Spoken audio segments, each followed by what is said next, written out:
Joining me on the stage, you already know who she is from WRAL everybody. and Fox 50, Lena Y'all Tillett. look good. Hi, thank you so much for coming out. Listen, it's so nice because we don't get to see the news people out in the wild. It's so nice to see you out here. They don't let me out in the wild anymore. They don't let me out. You all look beautiful. You feel good today? There we go. All right, so I want to talk a little bit about our keynote speaker, Lena. She's pretty amazing. Yes, I saw her she is. backstage. Her energy is incredible. She's a comedian. Yes. She's a New York Times best-selling author. She was part of The View, an Emmy-winning host, and she starred in TV series like The Jamie Foxx Show, 30 Rock, films like Precious, and Top 15. She's incredible. Give it up to all of that, right, for Sherri. The thing is, the Black girl magic does not stop for Sherri Shepherd. She is about to fulfill a lifelong dream. She is bringing her light, her heart, her energy, and her warmth to host her own show called Sherri. It is airing on Fox 50 on September 12th at 10 a.m., so please put that in your calendars because she needs all of you to support her.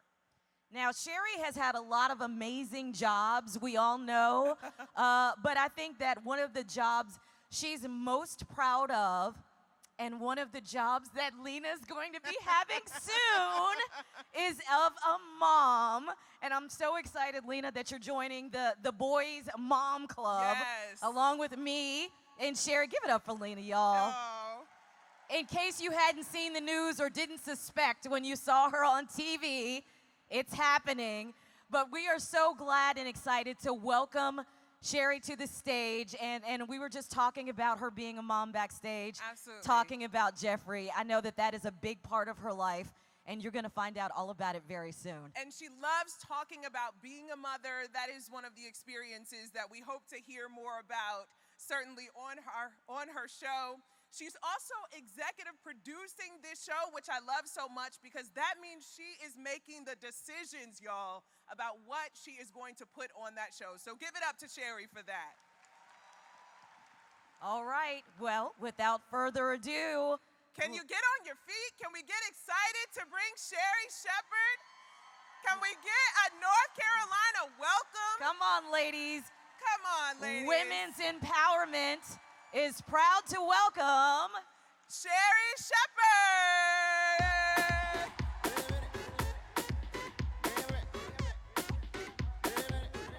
She's coming. She's coming.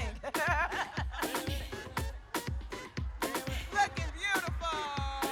Come on, gorgeous. Hey.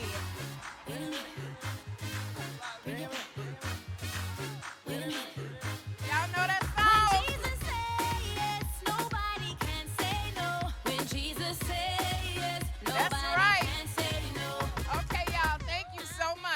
Because I got a girdle and a waist trainer on. I can't be,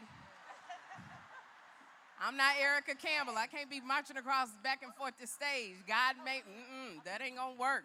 Hey! You're so welcome. Oh my goodness. Would y'all please give my sister Erica Campbell another hand? I sure hope some of that anointing is still on the stage. My goodness. It is so nice. Thank you, Radio 1, for having me. I sure appreciate being able to see just that little thing right there, ooh, Jesus. And it might have been that steak I had yesterday, too. I want to say I am so excited to be here because I can't go too many places and speak or be on TV and lift up the name of Jesus. And I can actually say Jesus. And they won't come into my dressing room and say, Sherri, you can't say that. Why are you saying that? So if y'all would just forgive me. Jesus, Jesus, Jesus!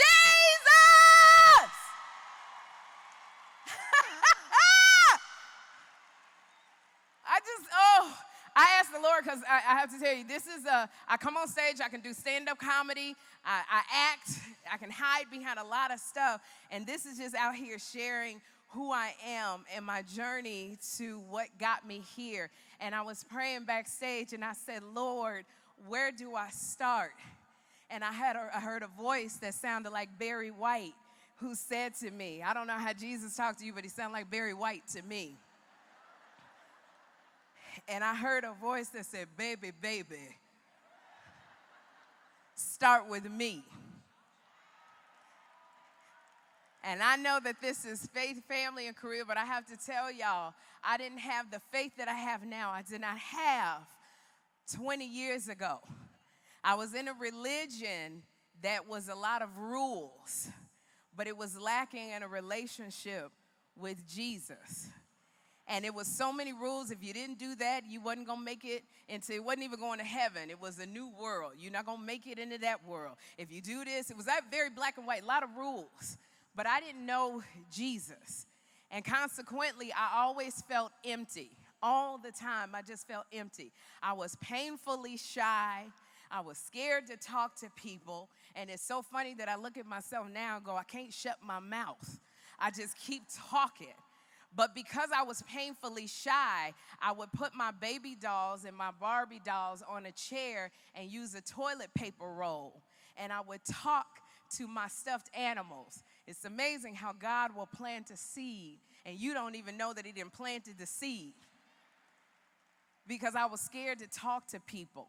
But I didn't have a relationship with him, and I went through my teenage years in this religion, and they excommunicated my father because he wanted to provide for a better life for his family. He asked too many questions because my daddy was a Baptist. He was a Baptist boy, and he asked a lot of questions. He was excommunicated, and they came to the church that we went to, came to the house and said we had to tell my father that we couldn't talk to him anymore. And I remember he worked 3 jobs to take care of us, and we went to his job at Denny's. My mother took us down there, and my sister said, Daddy, we can't talk to you anymore. And he broke down and cried. He was a waiter. He hit a hole in his shoe, but he wanted to take care of his girls. He broke down and cried. And then I got disillusioned because I said, if the greatest of these things is love, why am I telling my daddy I can't talk to him no more? So I kind of went through my teenage years. My parents got divorced. We moved to California. I had nowhere to go. I kind of was like a ship without a sail, going back and forth, getting involved in things that I was not supposed to be involved in. And I had nothing. You know, when you don't have, it says in the Bible, the joy of the Lord is your strength. And I feel for people who don't have that joy of the Lord, because then where is your strength? And so I didn't have anything, and I just was doing whatever. And I remember being on the bus. This is before Christ, y'all. I really got to share my testimony. This is before Christ. I don't want y'all thinking this girl's a hoe. It was before Christ. But in order for you to see where I come from, you got to know where I've been.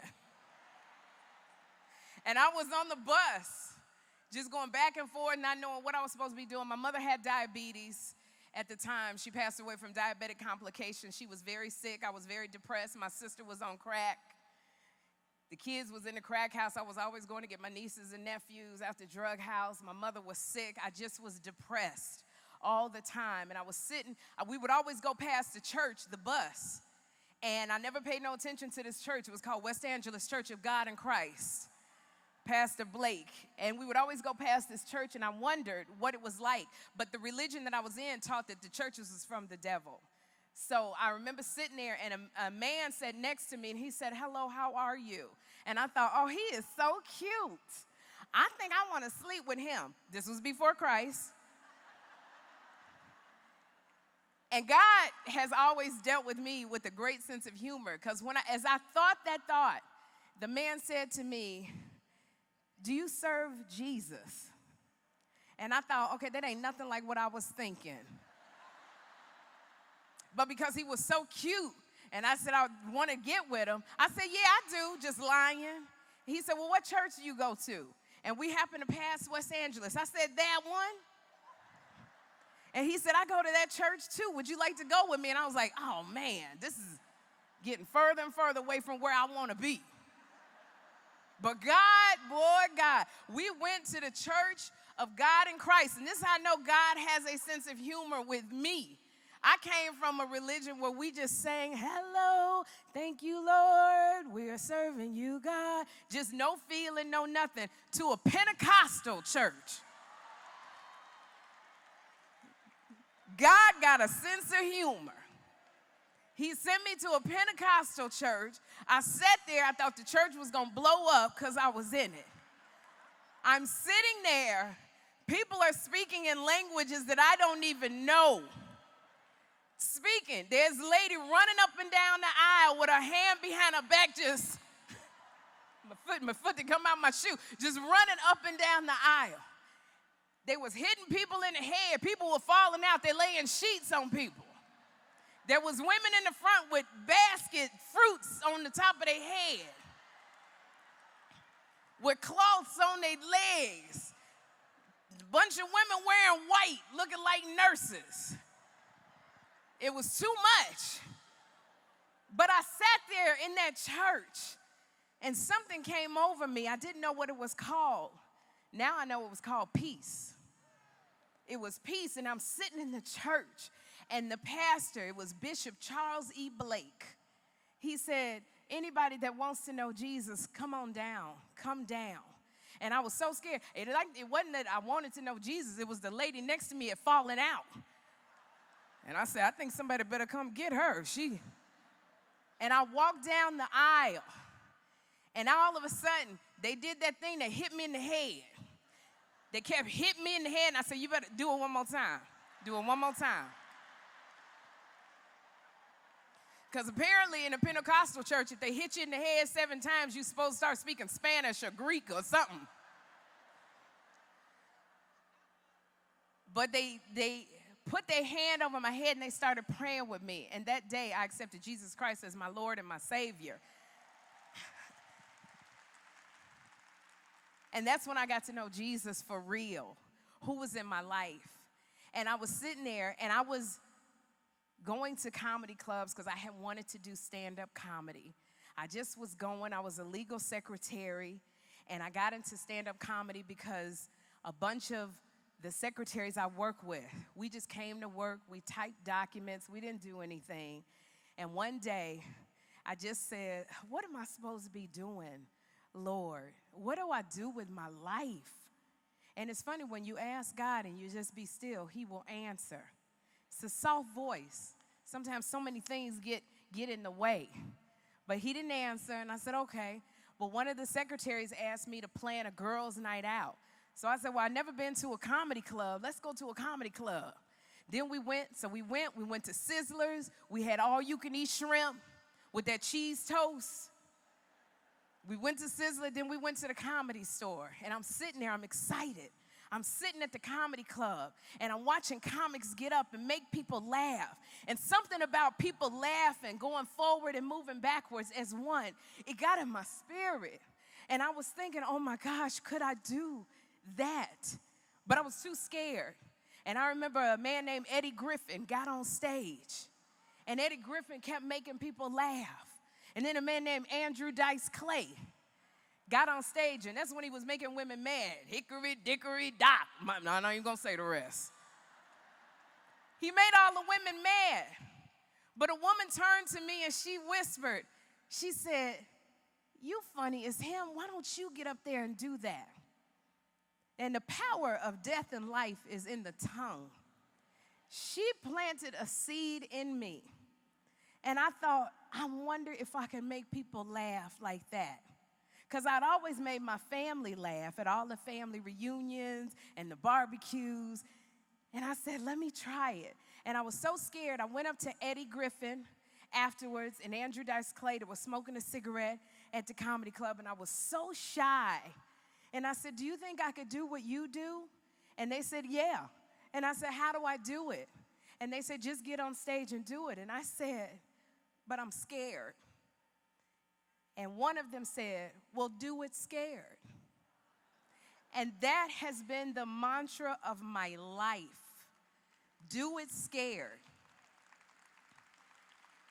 And if I don't remember to tell you anything, I am always about run towards the very thing that you fear, because blessings are on the other side of fear. Fear stops us. It's like this thing on our face. Fear becomes our best friend because fear says, you're not worthy. Who you think you are? You're not pretty enough. You too big. You ain't got the skin color. Who do you think you are? And sometimes we believe that fear. And then we look up and we realize, I wish I would have tried. Fear will stop us every time. But this is where you have to believe. It says, yea, though I walk through the valley of the shadow of death, I shall fear no evil, for God art with me. Thy rod and thy staff shall comfort me all the days of my life. I forgot the rest. I ain't read my Bible in so long. That's all I know. That's all I know. I learned that when I was 8. You expect me to remember it at 55? That's all I know. But fear will stop you. It's like a big thing on your face, and you have to know it's not real. It is the enemy making it appear where, what is it, false evidence appearing real. That's what that is, that acronym. And so that is what almost stopped me until they said, do it scared. Somebody else spoke into my life. And that's how I know God has always been there. He uses people, he uses things, but he still will speak to you when you go, what should I be doing? And from there, I called all of my girlfriends, the legal secretaries that I went to the comedy club with. It was 8 of them, and I called 7. And I said, I think I want to do stand-up comedy. Do you guys think I can do it? And every single one of my girlfriends said, no, you can't do it. It'll take you 20 years to make it. You're not that funny. You make a good salary. You're making $41,000 a year as a legal secretary. You got your pension. You got the Christmas club money. You stay here. Speaking into my life. And I thought, oh, wow. So I called my last girlfriend, Danetta McKinney, and I say her name, this. Because when I asked Danetta, she said, Sherri, if you don't try it, you'll never know. A third person spoke into my life. And I say Danetta McKinney because when I tried it, now where I'm at, she said I inspired her to quit her job as a legal secretary and move to Arizona. She's one of the most successful real estate agents in Arizona because she tried it. But with that, I said, okay. I tried to get my money together to take comedy classes, but I couldn't because they kept garnishing my check. I didn't have any money, but it's amazing when you put your desire out there to people who care.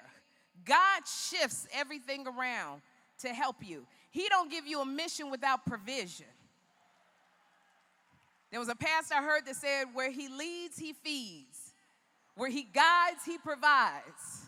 Where he directs, he protects.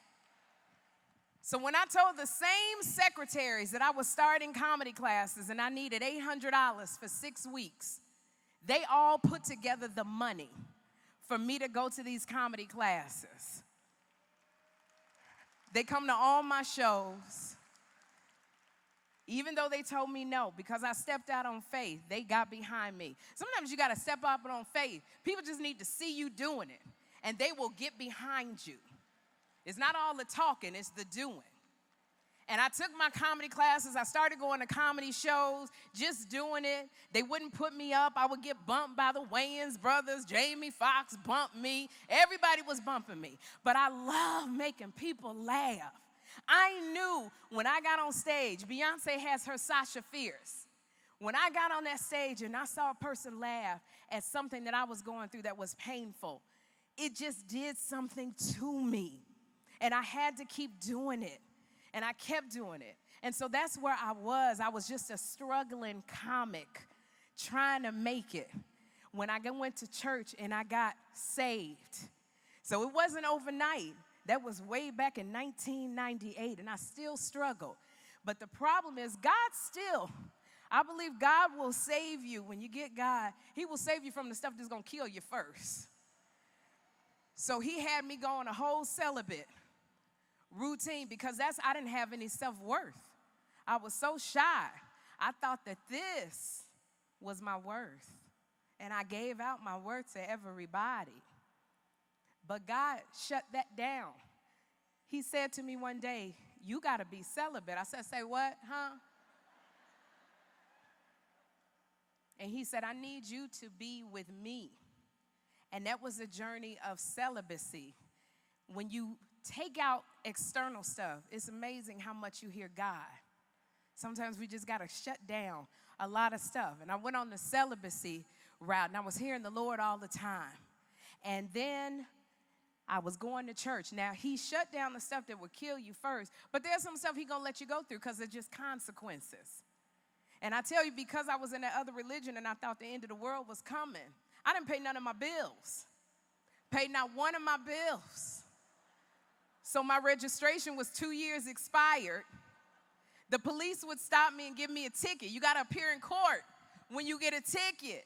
And I wouldn't, because I was like, the end of the world coming, why I got to pay a ticket?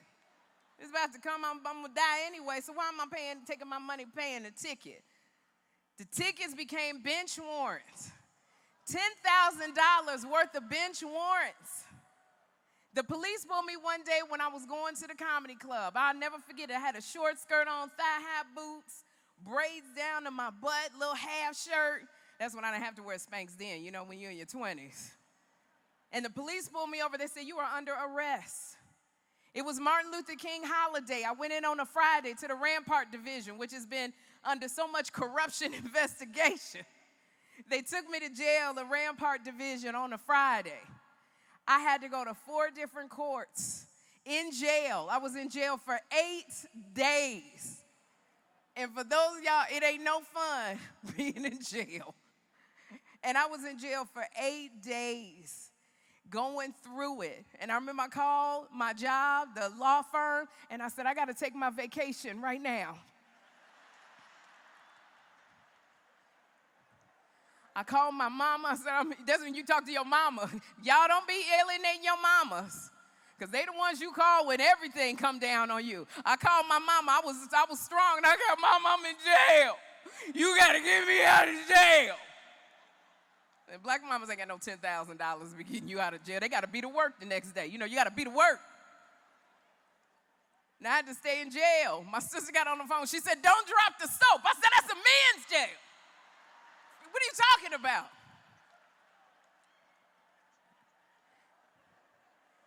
But God still, even in jail, protected me.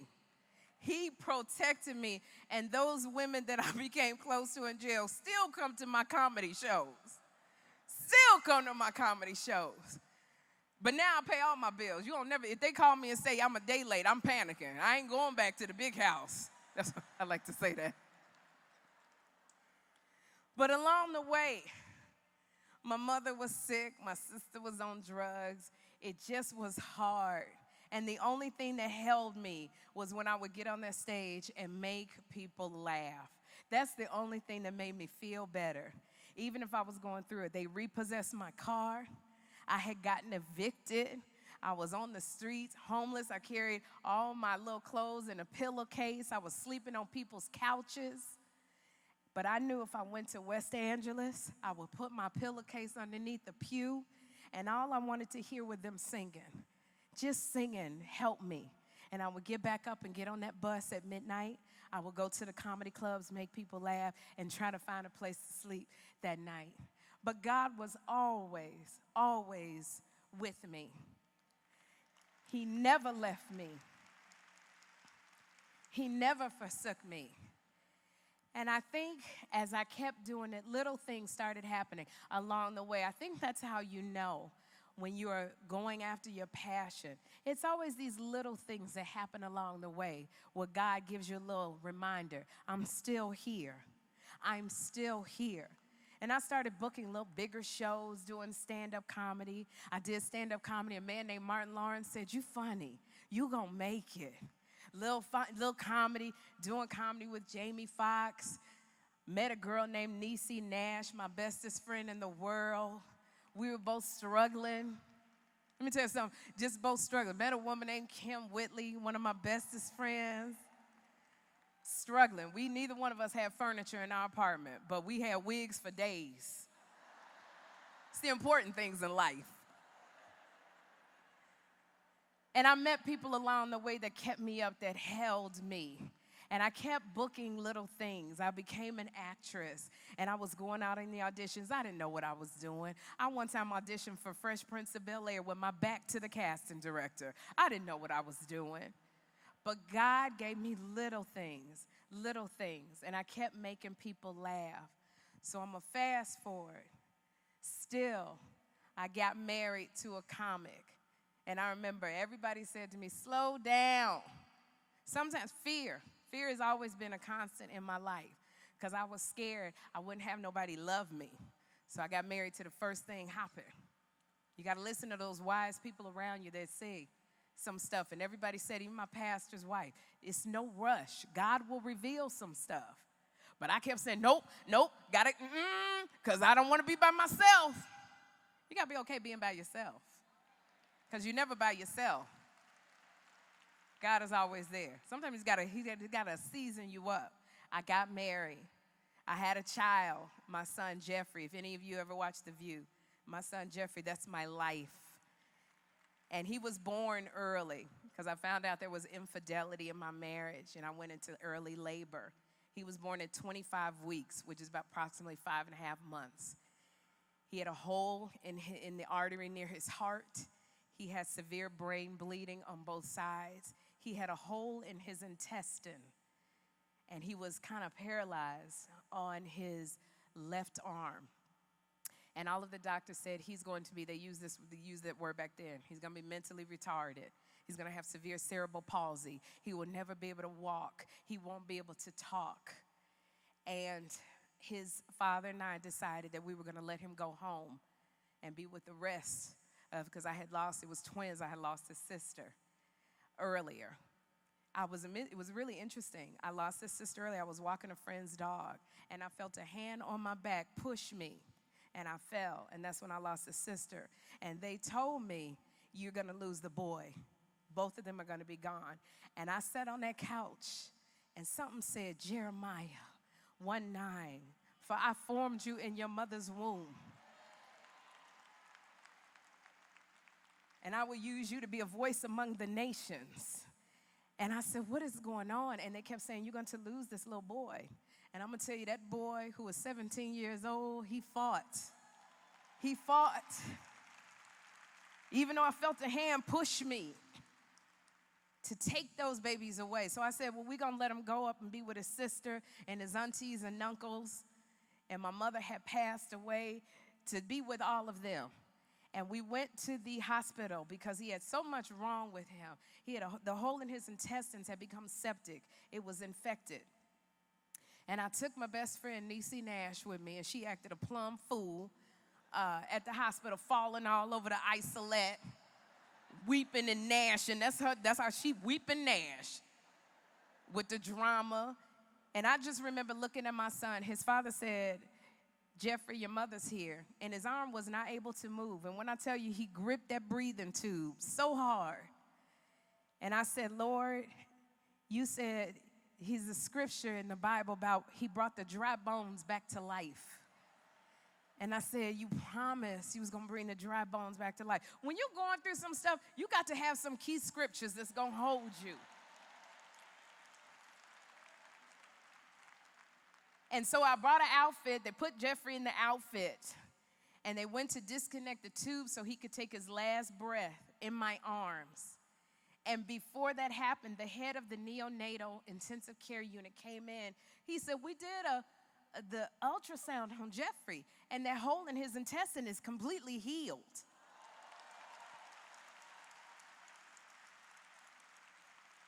Where it was all infected, it was nice brown. I call it my chocolate drop because it was a pretty brown. And I knew that God was saying to me, you don't get to decide when he comes home. And so at 17 years old, they told me he wasn't going to be able to walk, talk. His brain was going to be, something's going to be wrong with him. Now, my son has Asperger's. He has special needs. But when I tell you, he would run to that door and go, Mama, I love you. Now he goes, Mom, can you please straighten your wig? That's what he says now. I think he's being funny.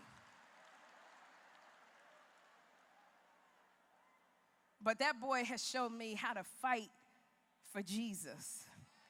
And he is literally my life's blood. So much so, and I'm going to say to parents, because we're going through a time that's hard for young black men. And I'm a mother with a child who has special needs. And during the pandemic, I would cry because I said, how do I tell my son? How do I protect him, Lord? I wouldn't let Jeffrey go anywhere. I'm still very protective. And someone said to me, you know, you always got one of them girlfriends that really got that connection with God. And they'll come and say, God said. And she said, my spirit is heavy. I've been praying. What is going on? And I said, I'm scared. Fear. I said, I'm scared for my son. He doesn't know. His arms flap. If they're barking orders at him, he gets scared. I'm scared. And I'm going to tell you, she said, God said to tell you, and I'm going to give this to the mothers out there. God said, who knows Jeffrey better? His mother or the one who created him?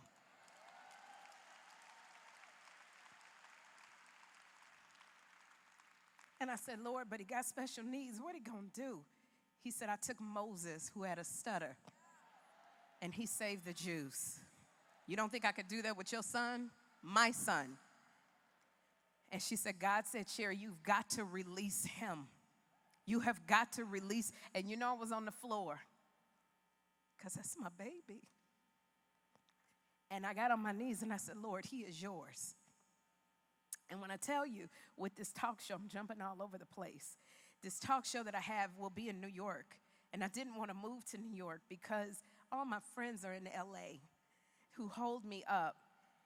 And somebody said to my same girlfriend, how you feel? And I said, I don't want to go. I want to be here in LA. And she said, well, God told me to tell you. I said, don't he have something else to say, like about my career, them doggone lottery numbers?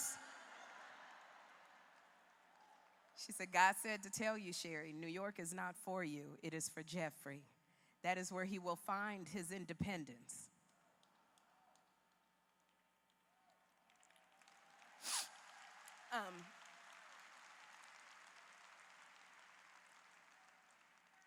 And I love it. Somebody prophesied over me, and they said Jeffrey's going to be a preacher, which I could believe that because his preacher's all on his father's side of the family. I think he's going to be a comic because he's funny as heck.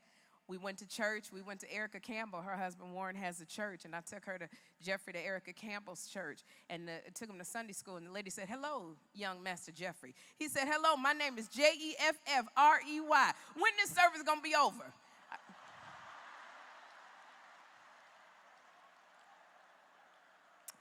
So I don't know if he's going to be a pastor or a comic, but. And she just laughed. She just laughed. So God has always been there with me. And even in the career, I've been doing stuff. I've always wanted a talk show. That has been a dream of mine, as to get and talk to people and to share my heart. And I've always loved people, but it never came to pass. I would do acting gigs, and y'all see me on the Jamie Foxx show, and Everybody Loves Raymond, Suddenly Susan, big things. But I always wanted to talk to people, to get to know what made them tick. And so I'd done a talk show pilot, and a pilot is something that they tape, and then they try to sell to the networks. And I did it back in 2004. And I remember I got on my knees. Don't woo, it didn't go good.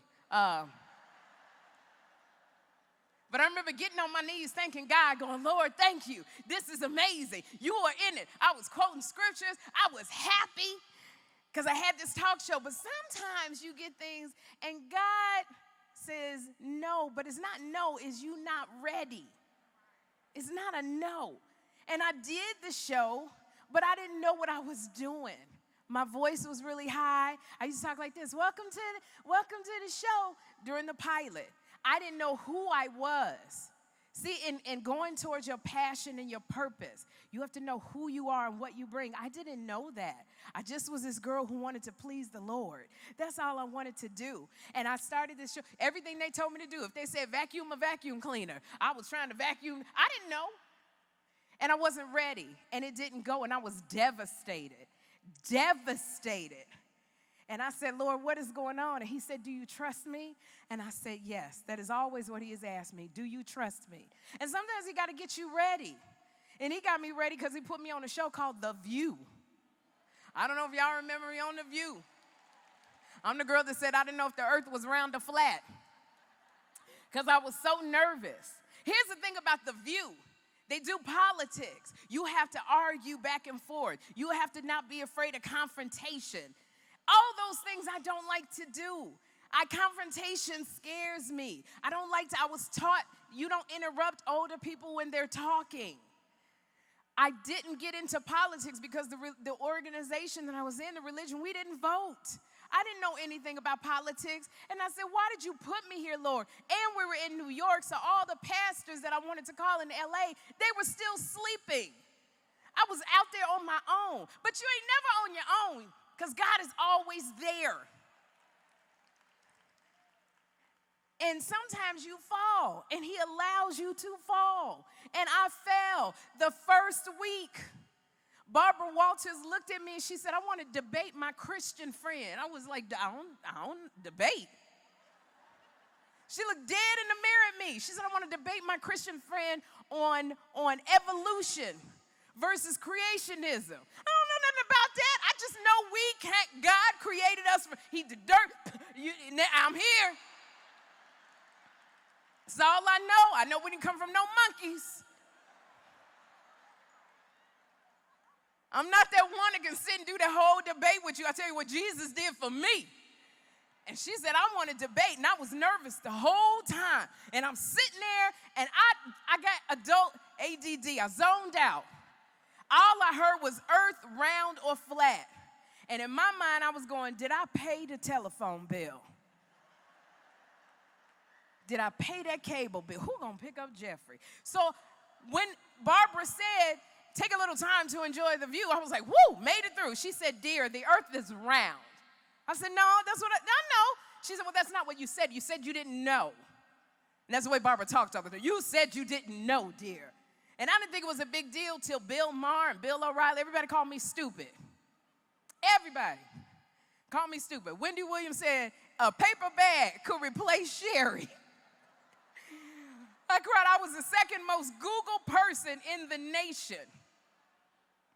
And I said, Lord, why? Why would you let me go through this? My first week on The View, they do focus groups. When I tell you black women were happy that I was on the show, I was America's favorite sweetheart. They brought me down there. Barbara said, every black woman in America hates you. They don't understand how you got this job. But let me tell you, when the Lord let you fall, it wasn't a failure. I looked at it as a failure, that I should quit because I wasn't equipped to do the job at The View. I said, Lord, I don't know about politics. I don't know about debating. I just make people laugh. But what it showed me, and I said, I don't have no pastors that ask questions. And God said, but I am here. I am that I am. And he said, I am here. And what that forced me to do was learn.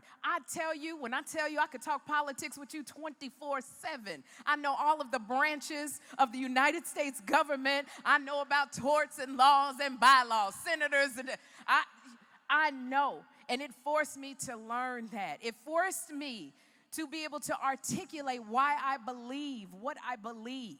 It forced me to look at things beyond what people say and to say, is this true? I'm going to tell you, if they want me back on The View, I ain't going. But I learned from that. And then you know what else I learned? I learned I can't be who I think I want to. I can't be who I am not. Because I took Star Jones's place. And I thought I had to be smart, lawyer-like. But I learned, you know what? This is how you know when you're finding your passion, your purpose. Who are you? You are unique. He created you for a reason. And I knew my why for being on The View. I was the homegirl. I made you laugh. I was the silly one. I did the pop culture. If you was looking for politics, you went to Whoopi, Joy, Elizabeth Hasselbeck. But if you wanted to laugh till your sides hurt, you couldn't beat Sherri Shepherd. That was me. And I learned who I was. And I thank God for that experience of learning. When I left The View on Barbara's last day, Barbara Walters said to me, out of all of the co-hosts, I am the most proud of you because you learned, you were curious, you did your homework. And Barbara Walters never said that the elevator was about to close, and I started crying. She said, "What are you crying for?" And I went on. I pitched. I'm about to get out of here. I pitched the talk show. I pitched talk shows, and everybody said no to me. They said no. I hosted Wendy Williams in 2019. Did really well. Went and pitched the talk shows. And everybody said, no, we don't think you can do a talk show. We don't think you can sit on the couch and talk and hold people's attention. And they said no. I was devastated again. And God said, do you trust me? And I said, I'm too tired. It's too painful, Lord, because I know I can do it. I said, all I got is a fingernail of trust. And God said to me, that's all I need. And when I tell you that was 2019, I came back to co-host The View as a guest, and they called and they said, Wendy needs somebody to fill in for her. Can you do it? And that's why when the opportunity comes, you got to be prepared. You got to be ready. And I had gotten all this experience. God had put me in all these positions. So when I said yes, I meant it. And I went and filled in for Wendy Williams, and it turned out that my ratings equaled Ellen DeGeneres and Kelly Clarkson. Number 3.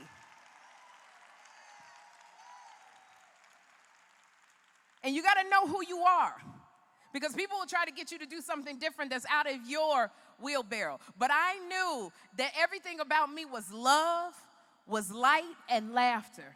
And that's the way I did the show. And apparently people like that, because Debmar Mercury offered me my own talk show.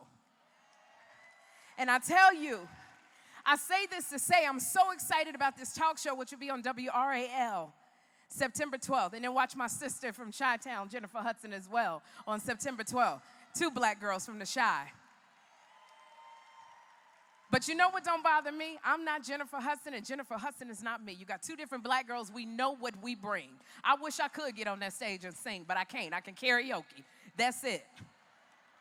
But I know what I bring. I know what God has equipped me for through this entire journey. I know that God has said, do you trust me? I am here. And I say to you out there, dare to dream. Dare to take a risk. We have come through a pandemic where people have lost their lives. Life is short. Don't look up and say, I wish I would have. Don't look at somebody and say, I could have done that. You can do it. Don't let fear stop you, because God is always there. He is always there. He's on the beginning side of fear, and he's there with his arms open on the other side of fear going, come here. It's so many blessings on the other side of fear. You just have to be willing to take the jump, to take the leap, and go for it. I'm Sherri. I love y'all. Watch my new talk show, September 12th. Thank you. Thank you.